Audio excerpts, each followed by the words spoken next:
जो हम top 20 questions वाली सीरीज स्टार्ट कर चुके थे उसमें कभी कभी कंप्लेन आती है कि क्वेश्चंस क्लियरली दिख नहीं रहे। तो आज एक तरह से टेस्टिंग मोड आप बोल सकते हो, ये वीडियो अपलोड करी जा रही है।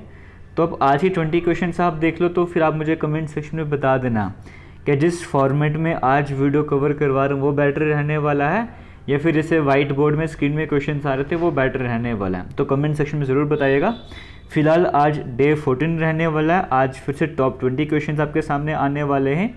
फर्स्ट क्वेश्चन आपके सामने स्क्रीन में, और आपको बताना चाहूँगा इससे पहले डे 13 तक का जितना भी कंटेंट था जो आपको सारा कवर करवाया गया वो सारा हमने अपलोड कर दिया टेस्ट सीरीज़ वाले सेक्शन में। तो डिस्क्रिप्शन बॉक्स में कमेंट सेक्शन में आपको VLW टेस्ट सीरीज़ का लिंक मिलेगा, वो जाके आपको ज्वाइन करना है, ज्वाइन करो, नहीं ज्वाइन करना तब भी ये वहाँ पे फ्री मिलने वाला है, आप लोग कभी भी अटैम्प्ट कर सकते हो। तो फर्स्ट क्वेश्चन आपके सामने स्क्रीन में देखने को मिल रहा है, which of the following mountain ranges acts as a natural boundary between India and Myanmar. इनमें से कौन सी माउंटेन रेंज ऐसी है जो कि नेचुरल बाउंड्री की तरह काम करती है इंडिया और म्यांमार के बीच में? क्या वो वेस्टर्न घाट्स हैं, अरावली रेंज, सतपुरा रेंज या पटकाई रेंज है? तो यहाँ जो करेक्ट आंसर है वो पटकाई रेंज। कभी कभी पटकाई भूम का नाम भी आप सुनते होंगे यहाँ पर, है ना।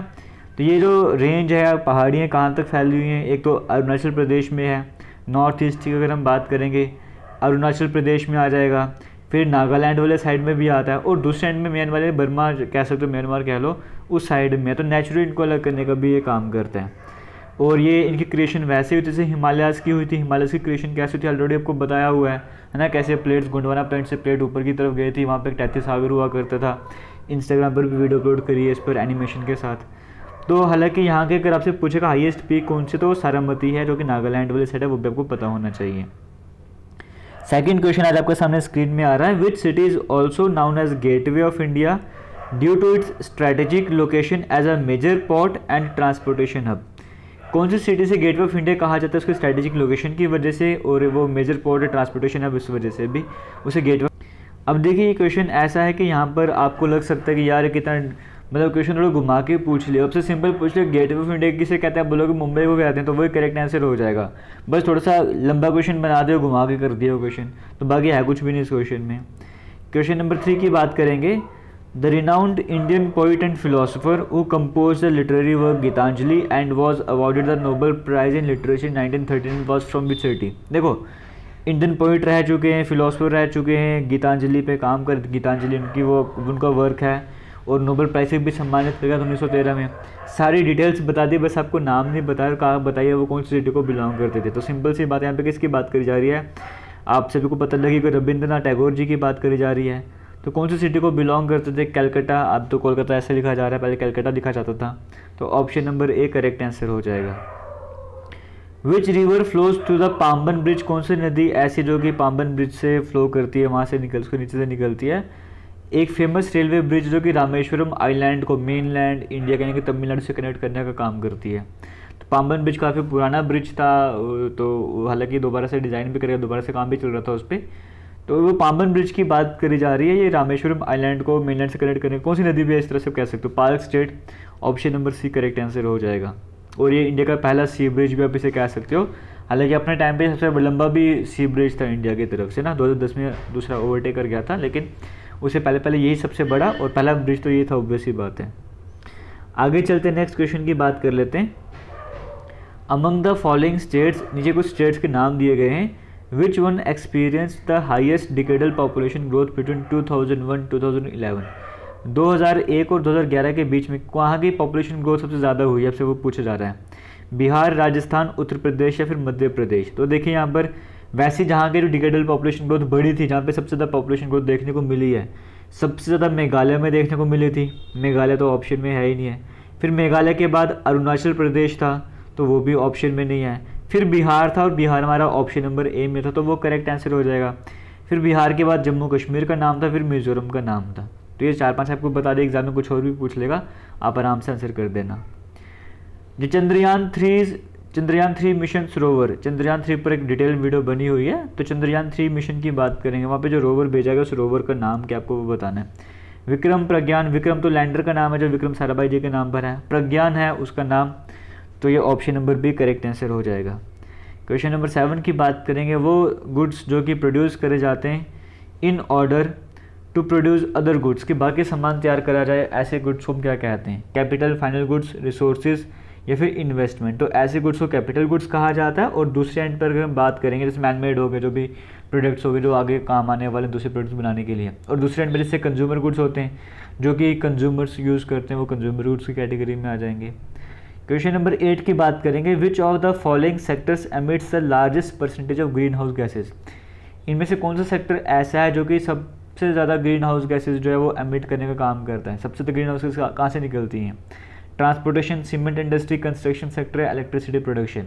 तो इलेक्ट्रिसिटी प्रोडक्शन यहाँ पे करेक्ट आंसर हो जाएगा। कभी कभी एनर्जी सेक्टर भी कहा जाता है, क्योंकि यहाँ पे सब देखो, यहाँ पे मतलब कोयला भी चलेगा, कोई और तरीका होगा, ट्रांसपोर्टेशन होगी, पूरी इंडस्ट्री बनती है, तो यहाँ पे सबसे ज़्यादा जो है ग्रीन हाउस गैसेज यहीं से निकलती हैं। चाहे वो क्लोरोफ्लोरोकार्बन की बात करो, कार्बन मोनोऑक्साइड की बात करो, कार्बन डाइऑक्साइड की बात करो ना, सब कुछ यहीं से निकलता है। तो मैक्सिमम यहीं से निकलता है। Option number C correct answer हो जाएगा। क्वेश्चन नंबर 9 की बात करेंगे, name the point at which Kishan Ganga joins Jhelum. Kishan Ganga जिसे नीलम नदी के नाम से भी जाना जाता है, ये झेलम से जाके मिलती है और मुजफ्फराबाद में जाके मिलती है ना, पाकिस्तान को बैठ कश्मीर। तो लेकिन मुजफ्फराबाद में तो मिलती है, लेकिन उस जगह का नाम क्या पॉइंट कौन सा दोमल वाली जगह है, वो तो option number A correct answer हो जाएगा। In which of the following district of Jammu and Kashmir, कौन सी डिस्ट्रिक्ट जम्मू कश्मीर की ऐसी जहाँ पर पहलगाम मेट्रोलॉजिकल ऑब्जर्वेटरी है? अभी बिल्कुल बेसिक सा क्वेश्चन है, रियासी में तो हो नहीं सकता, डोडा में हो नहीं सकता, कुलगाम और अनंतनाग में कन्फ्यूजन है, तो अनंतनाग डिस्ट्रिक्ट में तो अनंतनाग में ही होगा। Option number B correct answer हो जाएगा। Dash is a rice processing company and became the first SME company from Jammu and Kashmir to get listed on national stock exchange. एक इनमें से एक ऐसी कंपनी है जो राइस प्रोसेसिंग कंपनी है और पहली एसएमई कंपनी थी जम्मू कश्मीर से जिसे नेशनल स्टॉक एक्सचेंज एनएसई में लिस्ट करा गया था। वो कौन सी कंपनी थी? 4 आपको नाम दिए गए, बट जो करेक्ट आंसर है वो सर्वेश्वर फूड्स है। आरएसपुर साइड में बासमती राइस 11 जो मर्जी बोलो, सारी वैरायटी के राइस की प्रोसेसिंग वगैरह होती है। तो Sarveshwar foods option number B correct answer हो जाएगा। क्वेश्चन 12 की बात करेंगे, samovar is widely use in Jammu Kashmir, it is made up of copper and brass. Kashmir रहने वाले अच्छे से जानते हैं, जम्मू में रहने वाले भी जानते होंगे, लेकिन किसी को कन्फ्यूजन भी हो सकता है, किसी ने भी नाम सुना होगा। तो समोवर जो है कॉपर ब्रॉस का जनरली बना होता है, कॉपर का ब्रॉस का बना होता है। जनरली टी केटल है ना, वो कुछ मैं शेप तो बना नहीं पा रहा, आप आराम से सर्च भी कर सकते हो इमेजेस वगैरह इसके। तो option number A correct answer हो जाएगा। रामविलास पासवान जो कि पहले मिनिस्टर भी थे, उनकी अगर हम बात करेंगे, उन एनडीए गवर्नमेंट की बात करेंगे, उन्होंने one nation one ration card scheme जो है वो लॉन्च करी गई थी। ये स्कीम जब कहा गया था कि एक अगर जैसे कोई मजदूर है वो दूसरी जगह में जाके काम वगैरह कर रहा है तो उसको भी राशन कार्ड की फैसिलिटी मिलनी चाहिए, वहाँ से उसको भी राशन मिलना चाहिए, क्योंकि वन नेशन वन राशन इस स्कीम के तहत। तो ये जो one nation one ration card scheme है कब लॉन्च करी गई थी आपसे वो पूछा जा रहा है। तो 2020 में लॉन्च करी गई थी। Option number C correct answer हो जाएगा। क्वेश्चन नंबर 14 की बात करेंगे, which part of the Jammu Kashmir reorganisation act deals with the high court.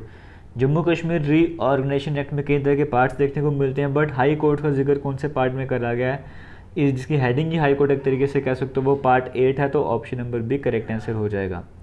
Question number 15 की बात करेंगे, इन विच ईयर, कौन से साल जो है सांबा की बात करेंगे, Samba region came under the supremacy of Jammu. Samba जो जम्मू की कंट्रोल में आ चुका था, हरिदेव जी का टाइम पीरियड चल रहा था, तो वो कौन सा साल था? 1816 का साल था वो। Option number B correct answer हो जाएगा।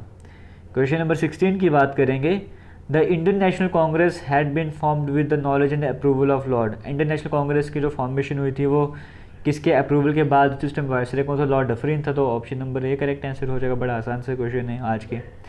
शेषनाग पंचटमी, ये मैंने स्पेलिंग गलत कर दी। और अमरनाथ केव की बात करेंगे, किससे जुड़े हुए हैं? लिदर वैली से। ऑप्शन नंबर डी यहाँ पे करेक्ट आंसर हो जाएगा। और आपको मैं बताना चाहूँगा, आपसे सजेशन भी लेना चाहूँगा कि आप चाहते हो कि जम्मू कश्मीर या फिर JKSSB के एग्ज़ाम जितने भी हुए आज तक 2020-21 तक, उससे पहले भी जितने भी एग्ज़ाम हुए, इन सभी में साइंस के भी क्वेश्चन होते हैं, हिस्ट्री के भी होते हैं, पॉलिटी के भी होते हैं, इस तरह से क्वेश्चन रहते हैं। तो क्या आप चाहते हो कि सब्जेक्ट वाइज क्वेश्चन भी लाए जाएँ जो JKSSB में आए? डिटेल में कमेंट सेक्शन में ज़रूर बताइएगा। Dash is the zoological name of red fox found in Jammu Kashmir. क्या नाम है रेड फॉक्स जम्मू कश्मीर में देखने को मिलती है, उसका जूलॉजिकल नेम क्या है? व्यूल्व्स। Option number B correct answer हो जाएगा। क्वेश्चन 19 की बात करें, दिलवारा टेम्पल्स कहाँ पर लोकेटेड है? राजस्थान वाले साइड में है। Option number B correct answer हो जाएगा। आज की वीडियो एक बार फिर से जल्दी में बन रही है, क्योंकि आज वीडियो लेट अपलोड हो रही है, 10 बजे का टाइम हो रहा है, इसलिए थोड़ी जल्दी में वीडियो कवर हो रही है। और वाइट बोर्ड में थोड़ा अलग मज़ा आता है, यहाँ पे इतना मज़ा नहीं आता करवाने में। We have borrowed the idea of, हमने प्रेसिडेंशियल इलेक्शंस का आइडिया कहाँ से लिया था? आयरलैंड से ना। इलेक्शंस लिए थे, directive principle of state policy लिए थे, है ना, इस तरह से नॉमिनेशन वगैरह ली थी हमने वहाँ से। तो इलेक्शन प्रेसिडेंट के भी आयरलैंड से लिए थे। ऑप्शन नंबर 1 करेक्ट आंसर हो जाएगा। इसी के साथ आज की क्वेश्चन के साथ कंप्लीट हो जाता है। बाकी मिलेंगे नई वीडियो में नए क्वेश्चन के साथ। तब तक के लिए थैंक यू। जय हिंद।